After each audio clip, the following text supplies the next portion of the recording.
My name is Sarah Miller, and I never thought I'd be the one to bring my family to their knees. For 34 years, I believed in the sanctity of blood ties, in the unspoken promise that family stands together through anything. I was wrong. I'm an elementary school teacher at Scarecrow Elementary in Seattle. My students see me as the eternally patient Miller, with her colorful classroom and gentle smile.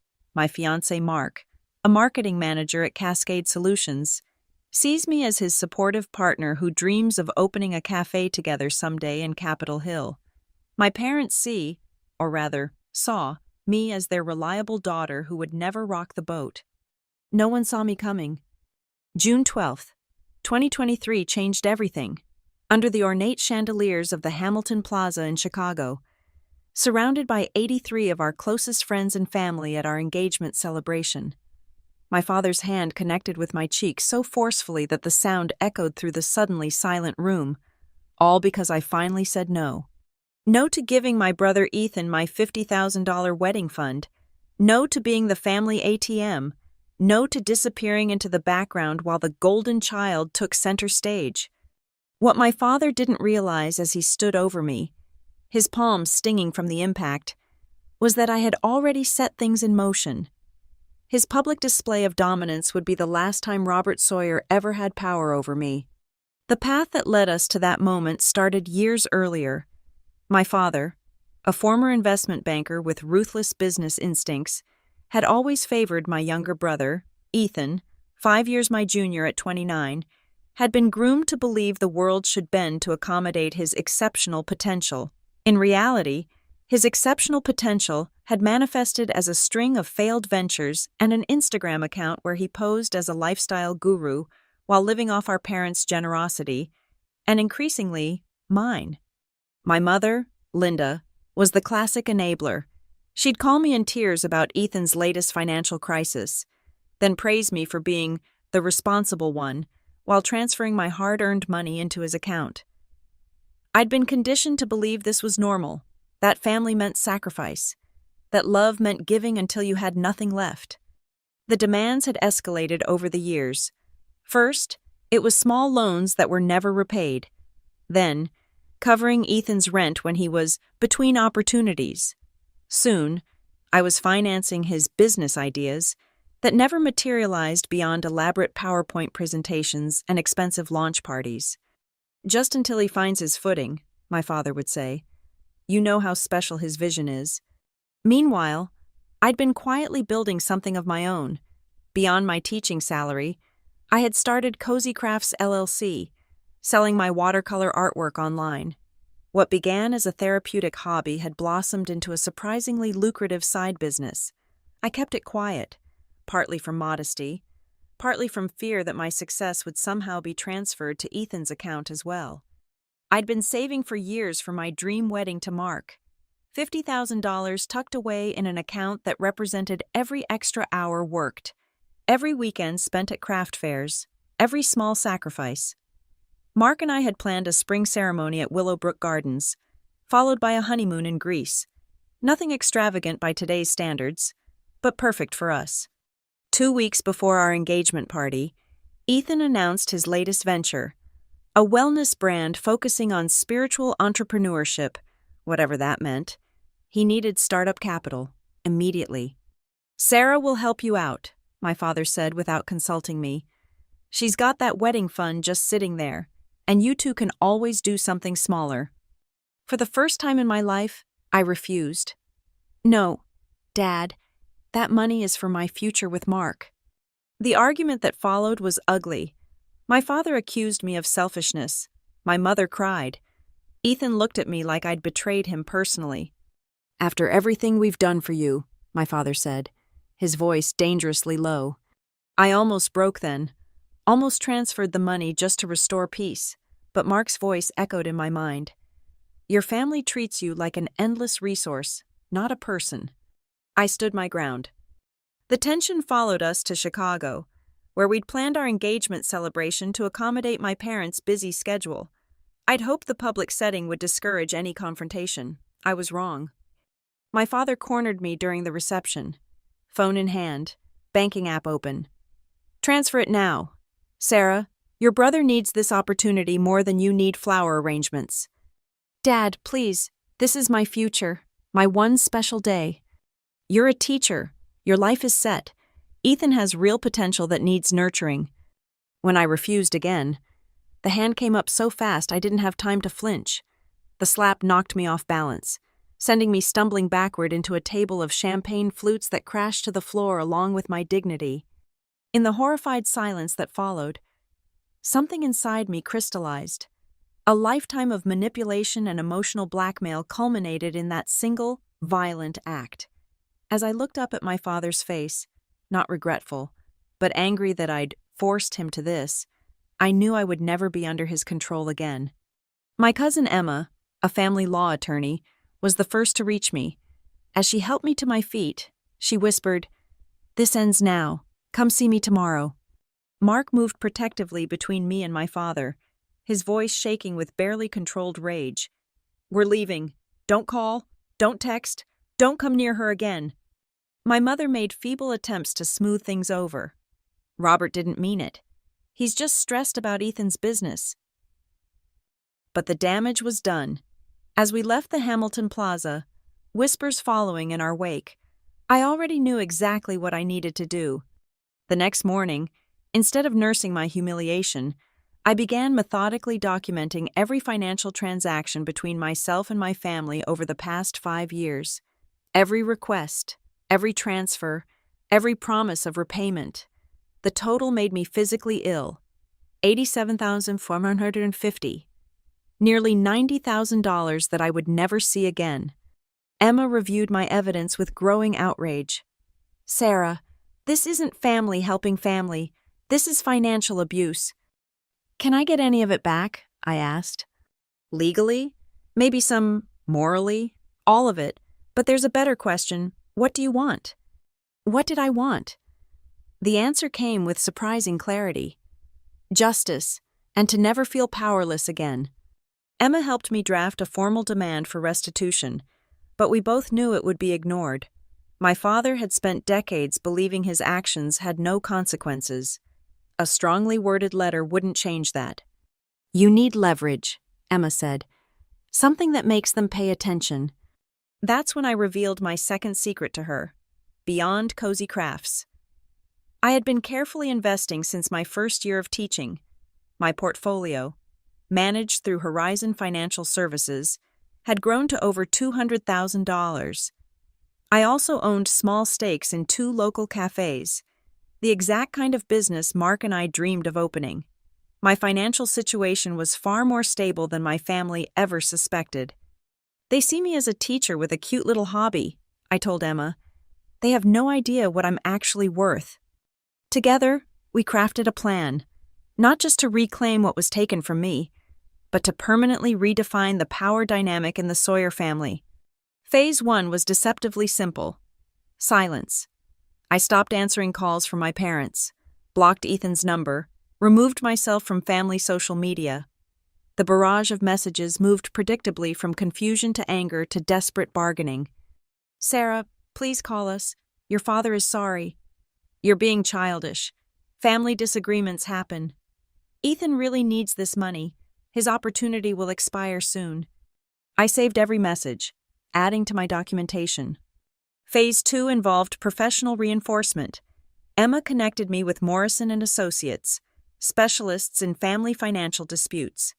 They began quietly investigating my family's financial history, uncovering patterns that stretched back further than even I had realized.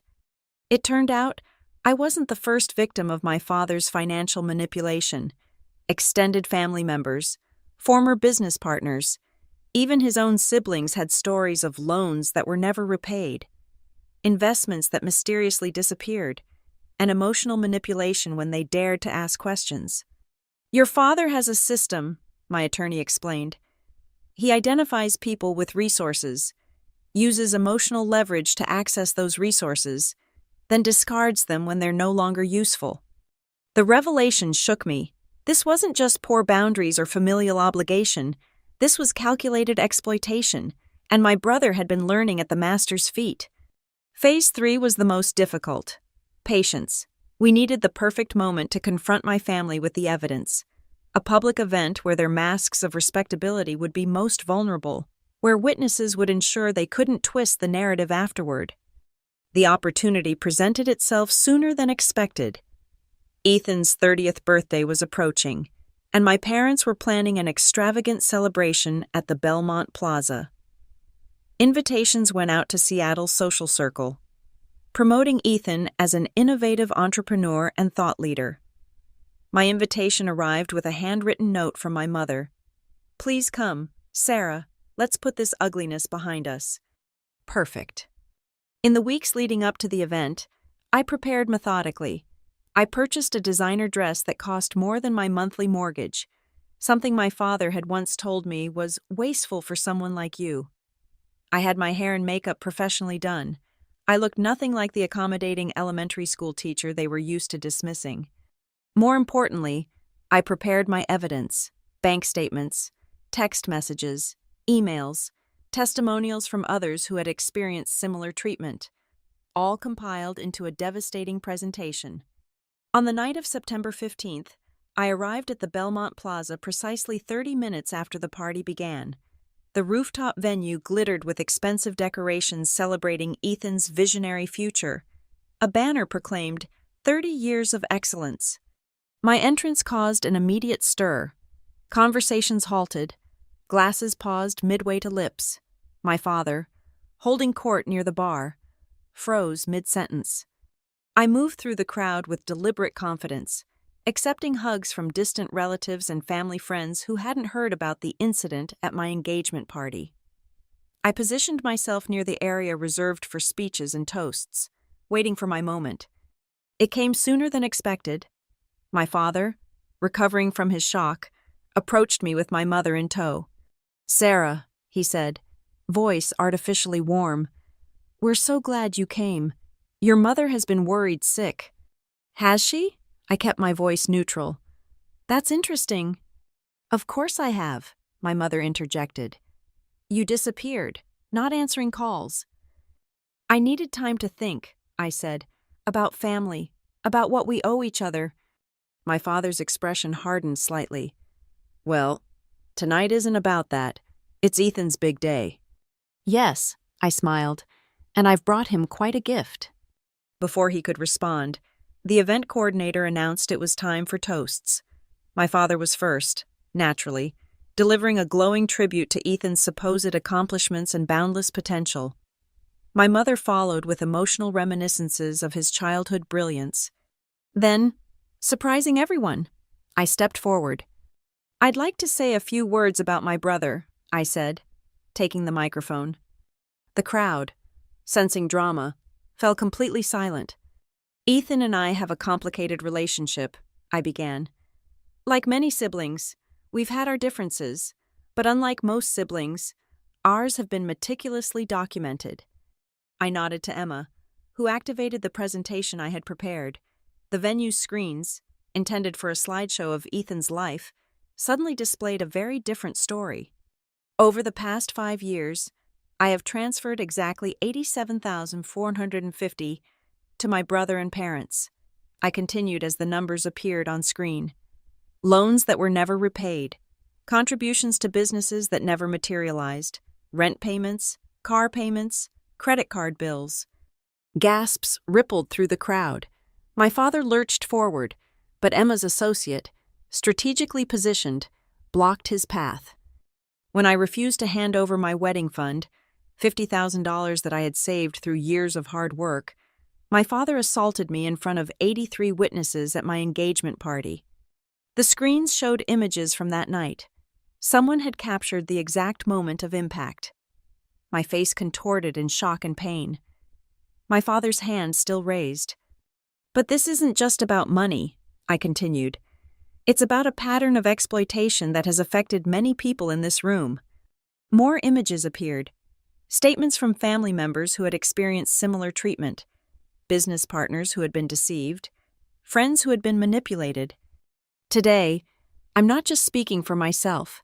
I'm speaking for everyone who has been told that being used is the same as being loved.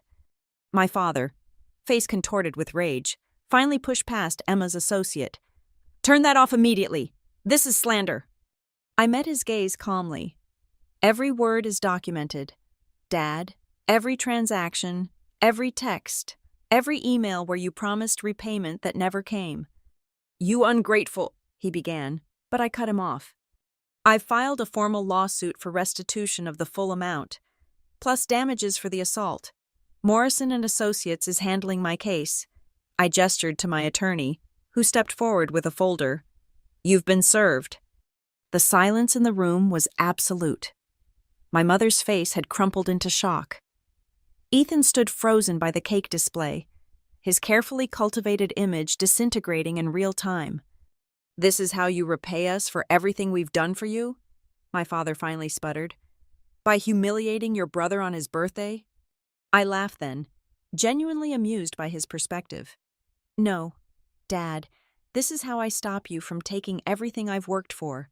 This is how I protect myself from people who see me as nothing but a resource to exploit." I turned to the stunned crowd. "I apologize for disrupting the celebration, but I believe the truth deserves its moment too. Please, enjoy the rest of your evening." As I moved to leave, my mother grabbed my arm. "Sarah, please, we can work this out privately, as a family." I gently removed her hand. "We tried that approach for years. Mom, now we'll try mine." The aftermath was swift and devastating. Within days, the lawsuit became public knowledge in our social circle. My father's business associates began distancing themselves, suddenly questioning his financial ethics. Ethan's fledgling social media following dwindled as the story spread. My parents' attorney reached out to Emma within a week, seeking a private settlement. They offered $50,000, the exact amount of my wedding fund, to put this unfortunate misunderstanding behind us. "Not enough," I told Emma. "Not nearly enough." We countered with our full demand: complete restitution of all funds, plus damages for the assault, plus a legally binding agreement that they would never contact me again without written permission. The total came to just over $200,000. "They'll never agree to that," Emma warned. "Then we proceed to court," I said simply, "where everything becomes public record." 3 days later, they accepted our terms. My father had to liquidate one of his investment properties to meet the settlement. Ethan's spiritual entrepreneurship venture died before it launched. Mark and I used part of the settlement to secure a perfect venue for our wedding, not Willowbrook Gardens, but a more intimate location on the Oregon coast. We also put a down payment on a small commercial space in Portland, where we planned to open our cafe after the honeymoon. The wedding was everything we'd dreamed of, made sweeter by the absence of toxic influences. My classroom colleagues stood where my parents would have been. My closest friends replaced the extended family who had chosen sides. We danced until dawn, surrounded only by people who truly celebrated our happiness. 2 months after our wedding, Mark and I moved to Portland to start our new life. I transferred to a local elementary school, continuing the teaching career I genuinely loved. Cozy Crafts LLC expanded into our cafe space, the Willowbrook Cafe, where my artwork decorated the walls and customers could enjoy locally sourced food in an atmosphere of genuine warmth. My lawsuit against my family had unexpected ripple effects. Other victims of my father's financial manipulation came forward with their own claims. His carefully constructed empire of exploitation began to crumble as more people found the courage to speak out. Ethan, cut off from his primary funding source, eventually found employment at a local retail store. According to mutual acquaintances, he still complained about my betrayal to anyone who would listen. Sometimes, late at night, I would receive text messages from unknown numbers, clearly him using borrowed phones since I'd blocked his, asking for just a small loan to get back on my feet. I never responded. My mother attempted reconciliation several times, cards on my birthday, emails about how much she missed me. Once, she even showed up at the Willowbrook Cafe, having tracked me down through social media. "Your father has changed," she insisted over a cup of coffee she barely touched. "He realizes how wrong he was." "Has he apologized to anyone else he exploited?" I asked. "Has he made restitution to them too?" Her silence was answer enough. "I'm not interested in conditional love, Mom," I told her gently. "I'm building something real here, something honest." "We're still your family," she said, tears forming. "Biology doesn't make a family," I replied. "Respect does, mutual support does. Those are things I never truly had with you and Dad." She left without finishing her coffee, and I didn't hear from her again for many months. The Willowbrook Cafe thrived beyond our expectations. My artwork gained a following, and we expanded to a second location within the first year. Mark's marketing expertise helped us build a brand centered on authenticity and community, values I had learned to cherish through their absence in my childhood. My teaching position brought new fulfillment as well. Without the constant drain of my family's demands, I could fully invest in my students' needs. I started an after-school art program for children who reminded me of my younger self, creative souls who needed someone to believe in their potential. The financial freedom I had fought for allowed me to become the person I had always wanted to be, generous on my own terms. We established a small scholarship fund for aspiring young entrepreneurs from underprivileged backgrounds. We donated to organizations supporting victims of family abuse. We built the kind of community my parents had only pretended to value. 1 year after my confrontation at the Belmont Plaza, I received an unexpected email from my father. No pleasantries, no apologies, just a terse business proposition. He wanted to invest in our cafe's expansion. "I've been watching your success," he wrote. "I always knew you had potential. Let me help you take this to the next level."